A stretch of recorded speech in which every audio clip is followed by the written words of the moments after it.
Assalamualaikum warahmatullahi wabarakatuh. Alhamdulillah wa syukurillah ala nikmatillah la hawla wa la quwwata illa billah. Allahumma sholli wa sallim ala Muhammad wa ala alihi wa sahbihi ajma'in, amma ba'du. Kini jumpa lagi dengan saya di kanal Ahmad Mutakilah dalam bahasan tentang sejarah bahasa Indonesia. Baik, kita mulai saja. Bahasa Indonesia berasal dari bahasa Melayu Riau. Istilah bahasa Melayu mencakup sejumlah bahasa yang saling bermiripan yang dituturkan di wilayah Nusantara dan di Semenanjung Melayu. Sebagian bahasa yang luas pemakaiannya, bahasa ini menjadi bahasa resmi di Brunei, Indonesia, dan Malaysia, bahasa nasional Singapura, dan menjadi bahasa kerja di Timor Leste. Bahasa Melayu sebagai cikal bakal bahasa Indonesia pernah jadi lingua franca di kawasan Asia Tenggara pada abad ke-15 hingga abad ke-17.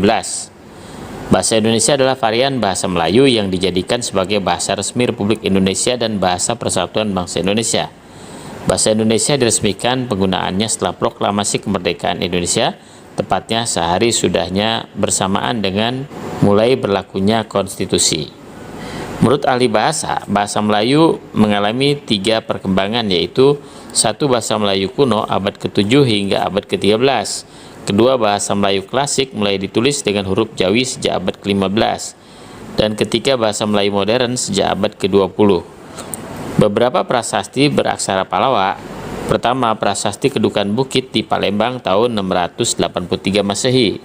Kedua, prasasti Talang Tua Palembang tahun 684 Masehi. Ketiga, prasasti Karangbrahi di Jambi tahun 686 Masehi. Keempat, prasasti Gondosuli 832 Masehi di Jawa Tengah. Kelima, prasasti Bogor 942 Masehi.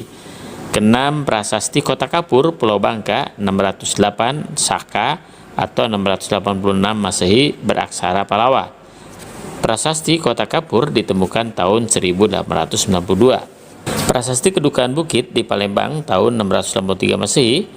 Prasasti ini ditemukan oleh M. Battenberg pada tanggal 29 November tahun 1920 di Kampung Kedukan Bukit, Kelurahan 35 Ilir, Palembang, Sumatera Selatan, di tepi Sungai Tatak yang mengalir ke Sungai Musi.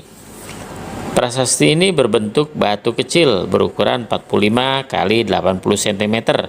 Ditulis dalam aksara Pallawa menggunakan bahasa Melayu kuno. Prasasti ini sekarang disimpan di Museum Nasional Indonesia dengan nomor D146.1. Prasasti Talang Tua Palembang tahun 684 Masehi. Prasasti ini ditemukan oleh Louis Constant Westernen, residen Palembang, pada tanggal 17 November tahun 1920 di kaki Bukit Seguntang atau Bukit Siguntang, dan dikenal sebagai salah satu peninggalan kerajaan Sriwijaya.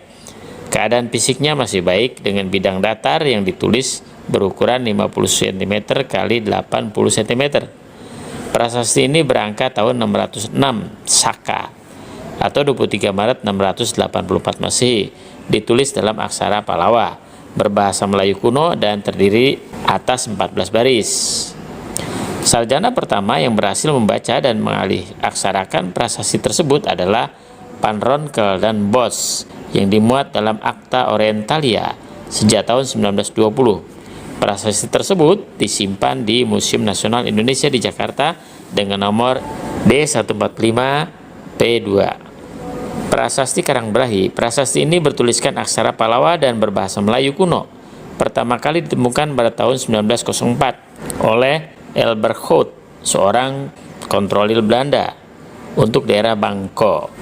Penemuan prasasti ini kemudian diteliti N.J. Krom yang menyatakan prasasti Karangbrahi merupakan salah satu prasasti yang dikeluarkan Kedatuan Sriwijaya. Krom juga membandingkan baik isi dan karakter huruf prasasti Karangbrahi mirip dengan prasasti Kota Kapur tahun 686 Masehi yang ditemukan di Pulau Bangka. Prasasti Gondosuli. Prasasti ini tahun 683 Masehi terletak di Desa Gondosuli, Kecamatan Bulu. Situs ini memiliki luas keseluruhan sekitar 4.992 meter persegi, sesuai dengan cenderamata yang ada.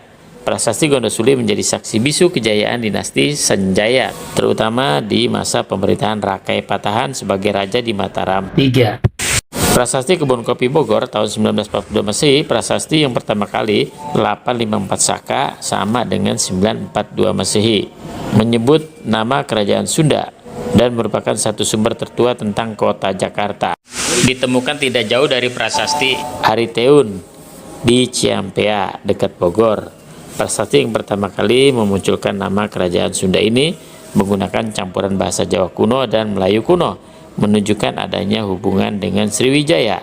Terjemahannya, ini batu peringatan yang dimaksudkan untuk memperingati Perintah Rakyat Juru Pengambat pada tahun Saka 854 untuk mengembalikan kekuasaan kepada Raja Sunda.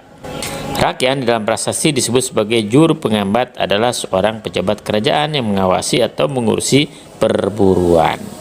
Prasasti Kebun Kopi II juga menyebutkan bahwa nama Sunda sebagai sebutan untuk suatu negeri di Jawa Barat mulai dipakai sejak abad ke-10. Prasasti-prasasti itu memuat tulisan Melayu kuno yang bahasanya merupakan campuran antara bahasa Melayu kuno dan bahasa Sanskerta. Demikian sejarah bahasa Indonesia yang kali ini saya sampaikan, mudah-mudahan ada manfaatnya bagi kita semua. Nanti selanjutnya adalah tentang aksara Arab Melayu. Dan saya ucapkan kepada para pemirsa sekalian, wabillahi taufiq wal hidayah. Wassalamualaikum warahmatullahi wabarakatuh.